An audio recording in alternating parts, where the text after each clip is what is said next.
One of the rooms in my house was what was called a dog wash room, which was just a tiled room with a drain in the middle of the floor. We have a tiny dog that can be washed in a kitchen sink. A mudroom slash coat drop-off room, which I guess is what a mudroom is, would be a lot more convenient for us. What I'm going to do is along this whole back wall, I'm going to build a mudroom drop cabinet area for coats and shoes. Since the cabinet will run to the ceiling, let's get rid of this trim. If this crown molding is anything like the trim in my little pantry room, this will have been put in with framing nails and it's gonna be a pain to get out. This wall is not as important to keep nice because it's gonna be completely covered with my mudroom stuff.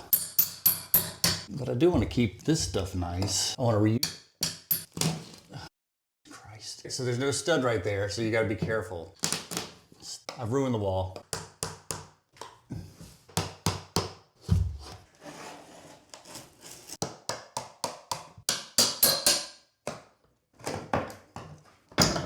Don't get hit in the head. Hey, look at that. Actually, I think this is gonna be reusable. These are the nails that they're using to hold that thing into place. That's insanity. So that's the one you guys watched. Then I got this one off, but I figured out a better process. So I'll show you guys on this one. Just to make sure I don't tear any drywall. Hammer and painter's tool. Get underneath there. This is being more stuff. There.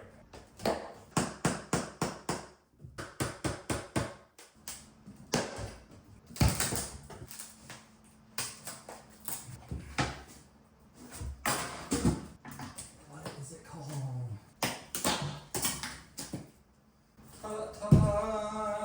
With the trim out of the way, I started working on the cabinets. The cabinets are just made out of this 1/2-inch plywood. I didn't use 3/4-inch plywood because the 1/2-inch was significantly cheaper, and it's going to be plenty strong, especially once you see when I'm done. It's all going to be attached together. I use these little L things that I found on Amazon just to clamp the corners together, and I glued and brad nailed everything together. This first cabinet is going to be kind of a bench. I have the front facing up. I put this one divider in the middle to give 2 sections and to give stability to the middle of the seating area.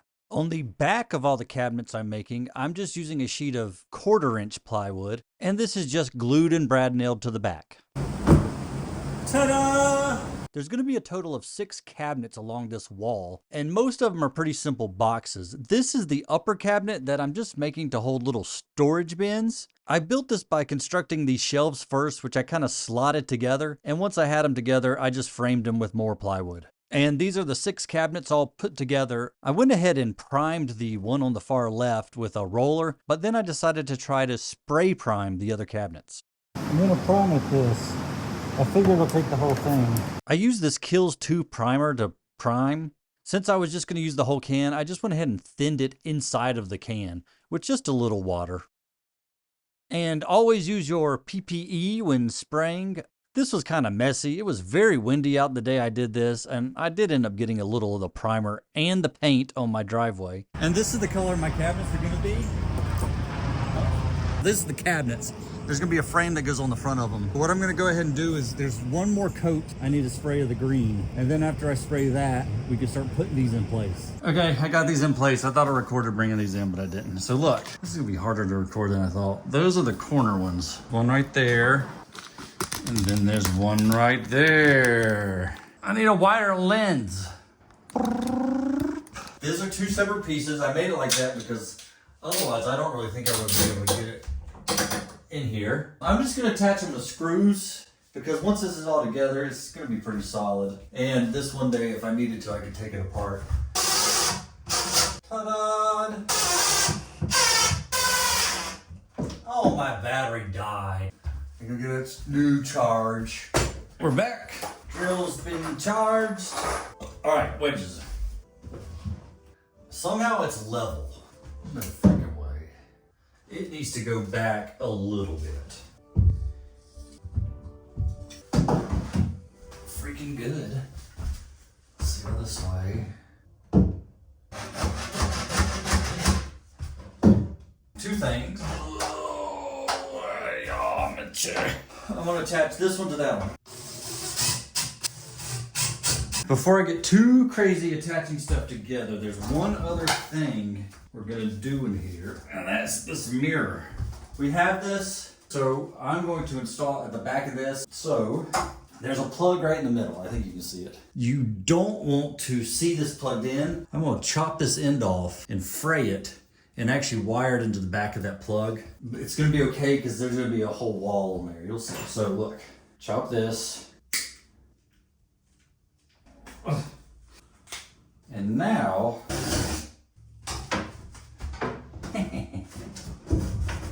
now I gotta mount that to the back of there.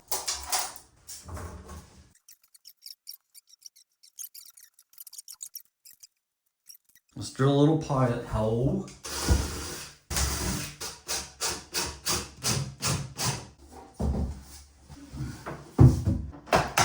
Look at that! Oh, closet thing. These are gonna push up against the ceiling. You can't be on the outside because it just fits. And then take it as high up as you can. Right, hold on. I'm gonna find a better way to do this. And then, okay. Now, you gotta hold it. I have to go find some screws. No, I'm just kidding. Actually have it ready to go. Keep pushing up. Alright, let go. See what falls. Yay! Why is there a shoe in it already? I don't know. Who did that? Whose shoe is it? Before I go any further with the cabinet build, which is putting on the trim on the face of those and the finishing touches, I want to address the floor. I don't know whose idea it was. The darkest, gringiest grout color is what you needed for a floor to look good, but I've used a similar product before, but it's a grout paint. Paints and seals the grout, and I found the best way to put this stuff in is just with a toothbrush, because you really can scrub it into the grooves of the grout. It's kind of a tedious process, and there's a couple ways you can go about it. One way is to be real precise and get as little as you can on the tile, and then you have a little bit of cleaning up to do. I find it's easier just to do a big area, get it all over everything, scrubbing with the toothbrush, let it dry for 30 minutes, then it's pretty easy to wipe up the excess with a rag. After the first coat, it looked okay, but it was a little splotchy, so I cleaned some of the splotchy areas with a degreaser and did a second coat. And I was really happy with how that turned out. I mean, the entire floor just looks lighter. It might also be because it's clean.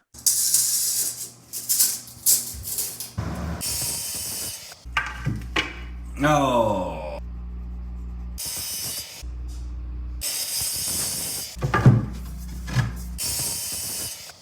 Bueno. I used this pre-prime lumber to cut and create the frames for the front of this cabinets. This will just give a kind of a lip so anything in the cabinets doesn't fall out. And I just glued and screwed these things together.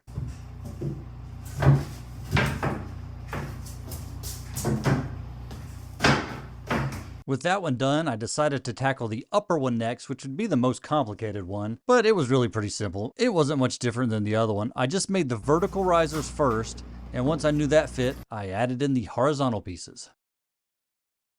Part of this mudroom is going to include a bench, and the top of the bench is going to be made out of this soft maple. I'm also going to use this to make a shelf in one of the cabinets, and a smaller shelf along the side for like a key drop. After cutting these pieces to length, I used my table saw to cut the pieces to width. Then I glued them together using wood glue and these Bessie clamps. Some of this maple had a really nice curl to it, and I wanted to make sure the finish I had selected, this polyurethane, was going to make that curl pop, and it really did. So once I knew this, I went ahead and did a coating of this on the underside of these pieces. This is not my final top side coat yet, because that's going to involve some sanding. I want to do as little painting on the inside of this room as possible, so I went ahead and did a coat of the green on all of the face panels. All right, we have our first pivot of the project. So my wife saw a video on Facebook where there was one of these little things, but there was like a false wall that opened up and there was a whole nother set of coat hangers for, I guess, the coats you don't want people to see. I don't know. We're gonna do it because it solves a problem. Instead of having this recessed, we're going to have it foliated. And then I'm going to build, so I was gonna put like one of those little decorative panels right there, but now it's gonna be a decorative door panel. But that does two things. It means I don't have to worry about these because they're just gonna be hidden behind it. And then it means I shouldn't have cut this because now I'll just be able to plug that directly into there. I'm going to reposition these where they stick out just in front of that edge. Yeah, right about there. So everything else will look the same. It'll just have a secret door. We like the look of the white grout so much that we decided to do the walls instead of cover them in like a wainscoting, because it just really does make it look brand new. If you look at that, pretty, and all the difference is just the grout color. We will eventually get that wall done. I have moved this forward 8 inches, and I made a spacer there and a spacer up top, and you'll see what that's gonna do. I've also, ow! I bumped my little footsies. I've been painting. So, green. It's not perfect. I'm gonna roll on the finish because I painted the edges pretty good that are gonna be along the wall that would be hard to paint, but mostly it's gonna be touched up in the house. This looks good. I mean, it looks okay. This is clearly not the good side, but yeah, I like the polyurethane. I honestly like oil better because it kind of yellows it, but my wife doesn't. She likes the bright white, and I don't particularly care enough to fight. Finishing stages. This is the thing I've been working on. This is a frame with a recessed area and 2 doors. So, that's gonna go in there. The other one will go on the other side. And this will be the back of that main cabinet. So you can open it up and there's your little shelf. Inside I had 2 stops. I had the stop at the top, but what I'm gonna do for the bottom is this little shelf. So this shelf will slide in just above the level of the tile. And so that'll give the stop for like the middle area, and then that'll go in. This is all gonna be painted kind of this whitey creamy color. So I'm gonna paint all this and then put it in. That was a lot of rambling, but hopefully you understood what I was saying. I'm going to create stops so I can just push that wall in and then attach it. This is me just attaching these faces. I decided to go ahead and use just wood screws. The brad nails are kind of tough to use on this 1/2-inch plywood, so it's a lot easier just to screw them into place.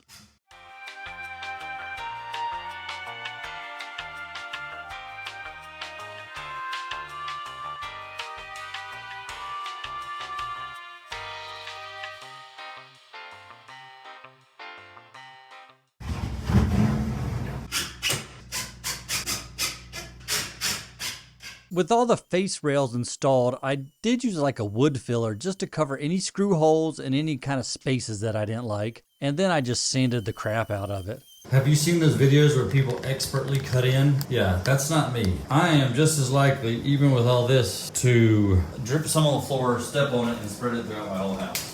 I'm talking about painting. I make a mess whenever I try to paint. So I cardboard up everything I wanted, and then I just went over it with a little roller and covered up all the little imperfections. With the cabinets installed, it was time to put the trim back up, and I really did not want to buy new trim. So I beat the nails out of the old trim, sanded it really good, and then I just wood filled and sanded over any holes I made, removing nails. And then to finish up the maple pieces that I'm going to use as my toppers, I used a really small roundover bit to round the bottoms and then a larger roundover bit for the top.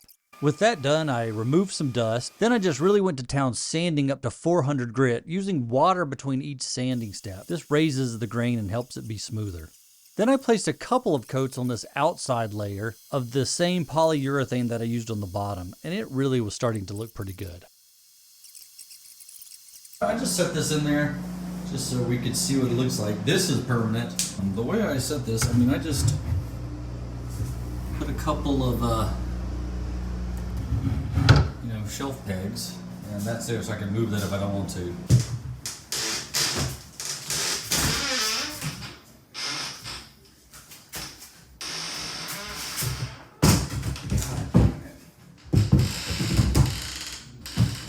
This went in there earlier. Jesus. Ta-da! With the back door panel made, I eased it into place, and then I just attached it with a few wood screws in the corner that I'd be able to hide with either the bottom bench or some trim pieces. This thing will look different had I known I was doing this from the get-go.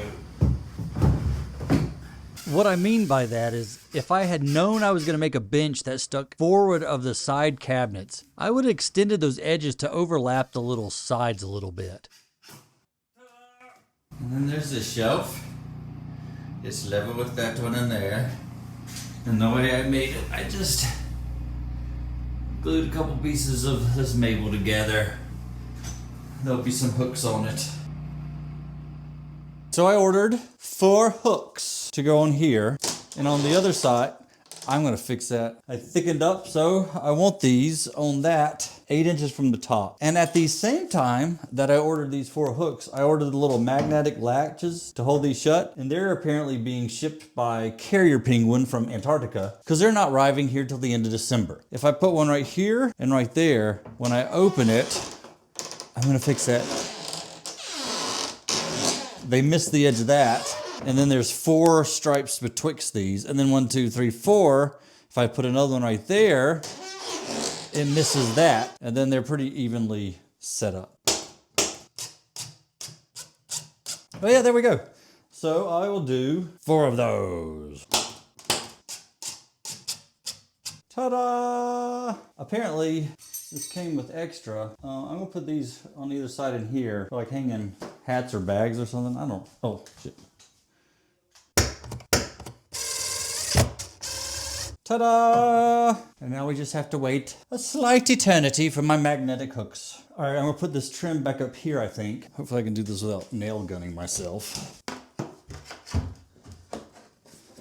Hopefully it just shoots into the ceiling. I guess I'm doing this right. I have 2 more pieces. So I have the piece that goes right here, but I don't have the pieces that surround that because I have not figured out how to cut an outside corner miter quite yet. All right, there we go.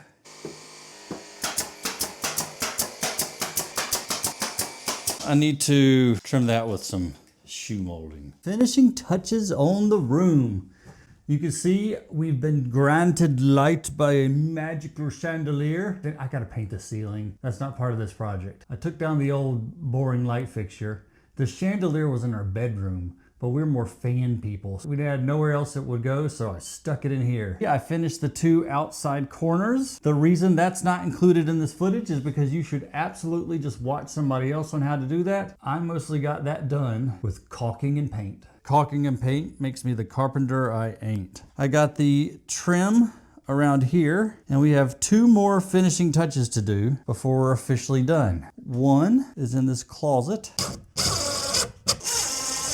What that does, this is now, goes right here, slides in there. So now I got a coat hanger in the long closet. You know, seasonal coats that we want to keep out, but we're not wearing every day. They can hang right in that one. The other final touch are these little buckets. The 12 by 12 buckets, which fit into the slot, only come in packs of 4. I was gonna order extra just to have backup, but my wife pointed out, I'm probably the only one in the family that can reach up there. We'll just put one up there. And this will be my storage. And we could put like some decorative stuff right there. I don't know what the plan is, but there is that. So like hats. Oh, this is mine. I can throw my extra hats in there, stuff we don't need to see that I don't wear every day. So that one's mine. There's the family's. And someday I may build a door to go right there, but that was a lot of freaking work and this project's already taken me months. We have 4 shoe cubbies. One for me, one for my wife, one for each kid. We've got 4 hooks. We have a long coat cubby. And we have this cubby over here. So like this would be like a drop station. You could put like a backpack or like my wife could put her, whatever this is, her bag, stuff, a little shelf to put like phones. And then here's a little magnetic thing that can be rearranged, but we can hang our keys and umbrellas and stuff right there. I'll probably put another hook down in there for like a backpack at some point. And then large storage thing, like I got my little battery backup unit over there. The nice seat, oh, this is left over. And then we have our magic hidden storage shelf that we can put stuff there that we don't need people to see every day. I haven't put any extra hooks in there because I'm not exactly sure how that's going to get used. And then the boxes. It really doesn't need the doors right there, but we'll get over that. I got all my trim back into place. Fancy chandelier. So voila. We took a dog wash room, which was useless in our case, and turned it into a nice little mudroom drop area with fanciness.